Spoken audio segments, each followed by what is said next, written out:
ছাত্ৰ-ছাত্ৰীসকল নমস্কাৰ ই কক্ষালৈ তোমালোকক স্বাগতম জনাইছো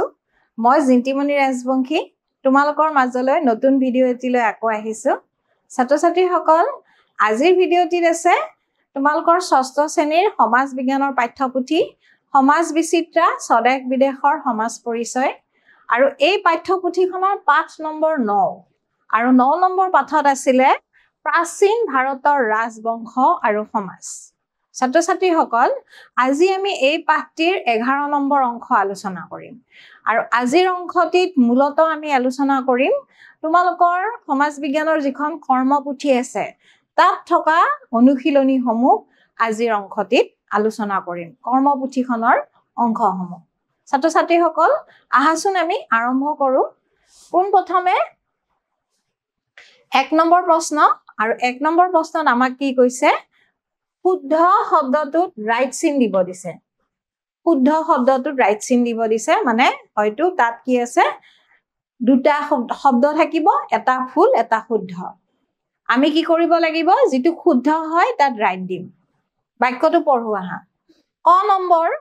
উত্তৰ ভাৰতত ৰাজ্য স্থাপন কৰিবলৈ আৰম্ভ কৰা ৰাজবংশটো আছিল মৌৰ্য বংশ গুপ্ত বংশ ছাত্ৰ-ছাত্ৰীসকল উত্তৰ ভাৰতত ৰাজ্য স্থাপন কৰিবলৈ আৰম্ভ কৰা বংশটো আছিল মৌৰ্য বংশ গতিকে আমি মৌৰ্য ৰাইট দি দিলে হৈ যাব শুদ্ধ চিনটো দি দিলে হৈ যাব মৌৰ্য খ সম্ৰাট অশোক জৈন অবলিক বৌদ্ধ ধৰ্মৰ দ্বাৰা প্ৰভাৱিত হৈছিল ছাত্ৰ-ছাত্ৰীসকল আমি এটাই জানো যে সম্ৰাট অশোক বুদ্ধ ধৰ্ম বা বৌদ্ধ ধৰ্মৰ দ্বাৰা কি হৈছিল প্ৰভাৱিত হৈছিল আমি বৌদ্ধ ধৰ্মত ৰাইট দিম বা শুদ্ধ চিন দিম গ নম্বৰ বাক্যটো দিছে শুঙ্গ বংশ প্ৰতিষ্ঠা কৰা পুষ্যমিত্ৰ শুঙ্গ এজন ক্ষত্ৰিয় অবলিক ব্ৰাহ্মণ আছিল আমি শুদ্ধ উত্তৰটোত লিখিব লাগিব যে শুঙ্গ বংশৰ প্ৰতিষ্ঠাপক পুষ্যমিত্ৰ শুঙ্গ এজন কি আছিল ব্ৰাহ্মণ আছিল আমি ব্ৰাহ্মণত ৰাইট দিব লাগিব ব্ৰাহ্মণটো শুদ্ধ উত্তৰ খ নম্বৰ ভাৰতবৰ্ষৰ দক্ষিণ অংশত শাসন কৰা বংশটো আছিল সাতবাহন বংশ তেওঁলোকক তামিল অবলিক অন্ধ্ৰ বুলিও জনা যায় সাতবাহন সকলক ছাত্ৰ-ছাত্ৰীসকল অন্ধ্ৰ বুলি কয় অন্ধ্ৰ বুলি জনা যায় গতিকে আমি অন্ধ্ৰত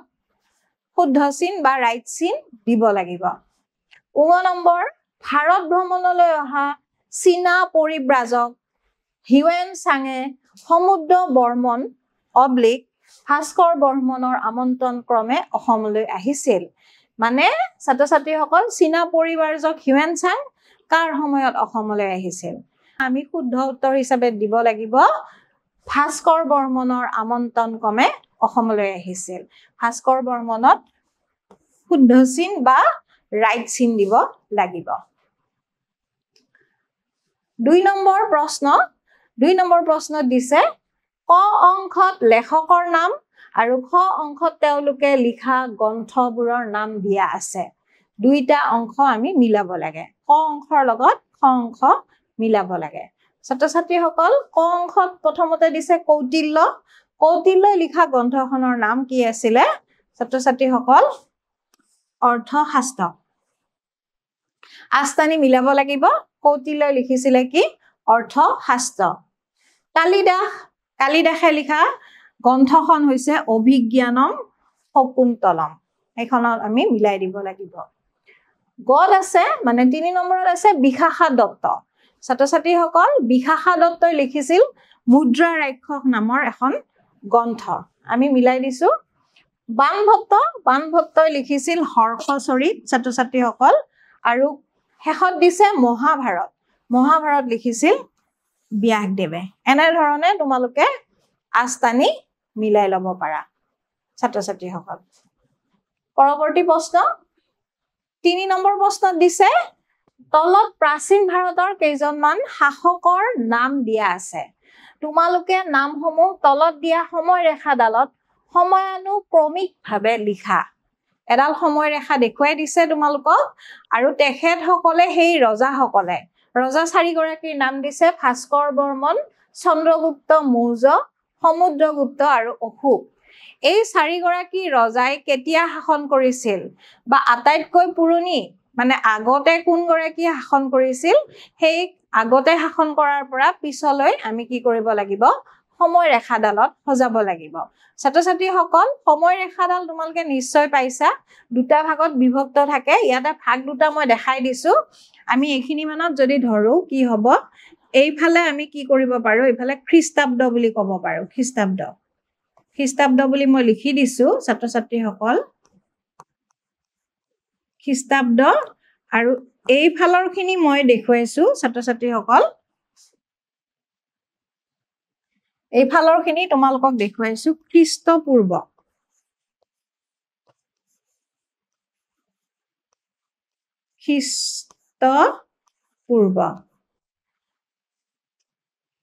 দুটা ভাগ কৰি ললে আমি সিফালে মই খ্ৰীষ্টাব্দ দেখুৱাইছো ইফালে খ্ৰীষ্টপূৰ্ব দেখুৱাইছো আমাক যি চাৰিগৰাকী ৰজাৰ নাম দিছে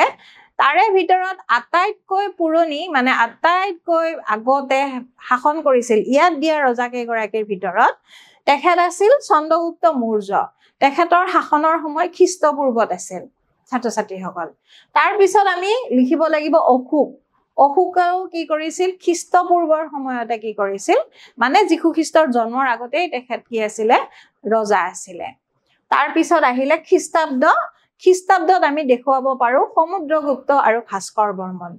খ্ৰীষ্টাব্দত কোন হ'ব সমুদ্ৰগুপ্ত আৰু ভাস্কৰ বৰ্মন এতিয়া আমি যদি সময়ানুক্ৰমিকভাৱে যাওঁ প্ৰথমে আমি লিখিব লাগিব চন্দ্ৰগুপ্ত মৌৰ্য তাৰ পিছত লিখিব লাগিব অশোক তাৰ পিছত লিখিব লাগিব সমুদ্ৰগুপ্ত তাৰ পিছত লাগিব ভাস্কৰ বৰ্মন এনেকুৱাকে আমি সময় ৰেখাডালত আঁকি দেখুৱাব পাৰো ছাত্ৰ-ছাত্ৰীসকল পৰৱৰ্তী প্ৰশ্ন 4 নম্বৰ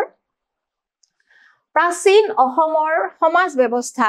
আৰু বৰ্তমান অসমৰ সমাজ ব্যৱস্থাক তুলনা কৰি কি সাদৃশ্য আৰু বৈসাদৃশ্য দেখিছা লিখিব দিছে ছাত্ৰ-ছাত্ৰীসকল মই তোমালোকক ইয়াতে মাত্ৰ সাদৃশ্য আৰু বৈসাদৃশ্য কেইটা দেখুৱাই দিছো বহুত দীঘলীয়াকে লিখা নাই তোমালোকক মই কৈ দিছো সাদৃশ্য মানে মিল মানে পুৰণি সময়ত পুৰণি কামৰূপ বা অসমত কেনেকুৱা সমাজ ব্যৱস্থা আছিল আৰু এতিয়াও সেইবোৰ আছে নেকি আমি সাদৃশ্যত লিখিছো সমাজত মহিলাৰ স্থান পুৰণি অসমতো মহিলাৰ স্থান ভাল আছিল ছাত্ৰ-ছাত্ৰীসকল উন্নত আছিল আৰু এতিয়াও মহিলাৰ স্থান উন্নত গতিকে সেইটো আমি মিল দেখিছো সেই কাৰণে মই সমাজত মহিলাৰ স্থান বুলি লিখি দিছো সেইটো হৈছে এটা সাদৃশ্য আৰু 2 নম্বৰ সাদৃশ্য লিখিছো জীৱিকা সেই সময়তো জীৱিকা কি আছিল কৃষি আছিল কাপোৰ বোৱা আছিল কাঁহ পিতলৰ বাচন বৰ্তন নিৰ্মাণ আছিল আৰু এতিয়াও সেই জীৱিকাবোৰ প্ৰচলন হৈ আছে গতিকে তেতিয়া আৰু এতিয়াৰ আমি মিল বা সাদৃশ্য দেখিছো আন এটা সাদৃশ্য দেখিছো জনজাতীয় সমাজ তেতিয়াৰ জনজাতীয় সমাজ আৰু এতিয়াৰ জনজাতীয় সমাজখনৰো মাজত কি আছে মিল দেখা গৈছে সেই কাৰণে এই কথা তিনিটা মই তোমালোকক সাদৃশ্যৰ ভিতৰত দিছো সাদৃশ্য মানে ছাত্ৰ-ছাত্ৰীসকল মিল আৰু বৈসাদৃশ্য মানে হৈছে অমিল